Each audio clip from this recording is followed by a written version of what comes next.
Matsuo Basho. Ya, beliau ini adalah seorang penyair haikai abad ke-17. Matsuo Basho dilahirkan dengan nama Matsuo Kinsaku pada tahun 1644 di sekitar Ueno, Provinsi Iga. Ayahnya adalah seorang samurai berkelas rendah yang walaupun bisa menjadikan Basho berada di militer, namun kecil kemungkinan Basho akan terkenal.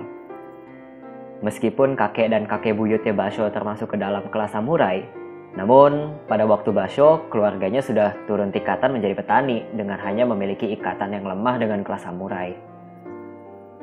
Jadi masa kecil Basho menjadi pelayan Todo Yoshitada dan mereka berbagi kecintaannya pada haikai. Keduanya, baik Basho dan Todo, sama-sama membuat haigo atau nama pena mereka untuk haikai. Nama Basho sendiri adalah Sobo. Selain itu, Basho memiliki nama Matsuo Chuemon Munefusa yang merupakan nama samurainya.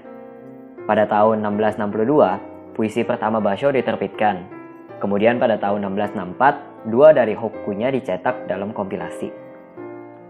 Sejak remaja, Basho mempelajari haiku di bawah penyair haiku Kigin Kitamura. Pada umur 28 tahun, Basho pindah ke Edo untuk menjadi master haikai. Di Edo, Basho berada di bawah pengaruh Nishiyama Soing. Pada pertengahan tahun 1670-an, Basho mempunyai murid dan patron. Mereka terdiri dari 10 orang yang bisa kalian lihat sendiri. Ke-10 orang ini membentuk sebuah formasi yang dikenal dengan nama Shomong atau lingkaran Basho. Hokku yang dibuat oleh Basho mencerminkan keseimbangan dan ketegangan antara kontemporer dan tradisional, bahasa daerah dan bahasa klasik yang didapatnya pada masa dewasanya. Hokku membutuhkan kigo atau kata musiman. Kigo sendiri adalah kata atau frasa yang berasosiasi dengan musim tertentu, digunakan pada puisi tradisional Jepang. Kigo ini ada banyak sekali, kalian bisa mencarinya sendiri nanti. Nah, tanda tersebut berasosiasi dengan sesuatu yang puitis. Contohnya angin musim gugur yang maksudnya adalah kesendirian dan kesedihan. Basho berhasil menciptakan beberapa karya. Yang pertama adalah Nozarashi Kiko yang berisi mengenai perjalanannya termasuk untuk mengunjungi ibunya yang sudah meninggal. Yang kedua adalah Kashima Moude yang merupakan karya perjalanannya menuju Kashima Jingu untuk melihat bulan di Gunung Tsukuba.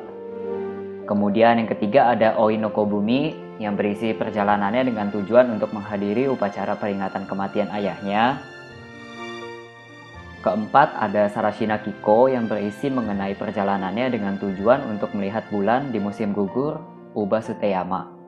Nah, Sarashina Kiko ini merupakan tonggak awal Basho dalam menuju kesuksesan perjalanan selanjutnya. Nah, perjalanan selanjutnya Basho menciptakan karyanya yang kelima, yaitu Okuno Hosomichi.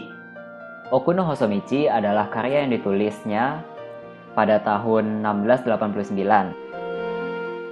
Rencana pribadi Basho untuk perjalanannya memuncak pada tanggal 16 Mei 1689. Basho melakukan perjalanannya bersama dengan Kawai Sora, muridnya, menuju utara ke Hiraizumi.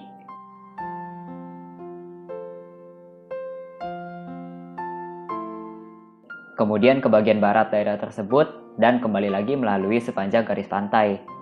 Basho menyelesaikan karyanya pada tahun 1694.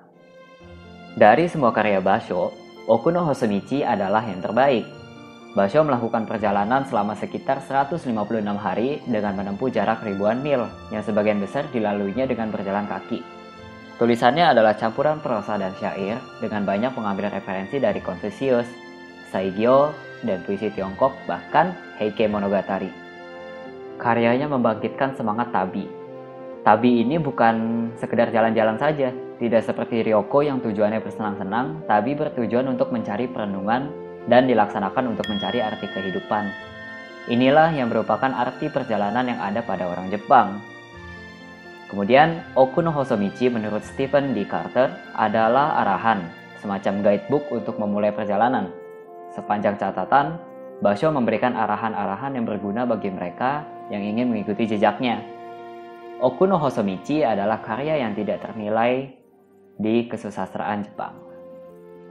Karyanya yang keenam ada Saga Nikki yang berisi mengenai masa tinggal Basho di Villa Rakushisa milik Mukai Kyorai di Saga. Basho di usia senjanya dirawat oleh keponakan dan teman wanitanya, Jutei. Basho merasa tidak nyaman jika ia harus mengajar, dan Basho ingin menenangkan pikirannya. Pada akhir bulan Agustus tahun 1693, Basho menolak untuk bertemu siapapun selama sebulan. Akhirnya, ia mengalah, ia menyerahkan dirinya pada prinsip Karumi. Basho meninggalkan Kyoto untuk terakhir kalinya pada musim panas tahun 1694 dan menghabiskan waktunya di Ueno dan Kyoto sebelum datang ke Osaka. Basho kemudian menderita penyakit perut dan beliau kemudian meninggal dengan tenang dikelilingi oleh murid-muridnya.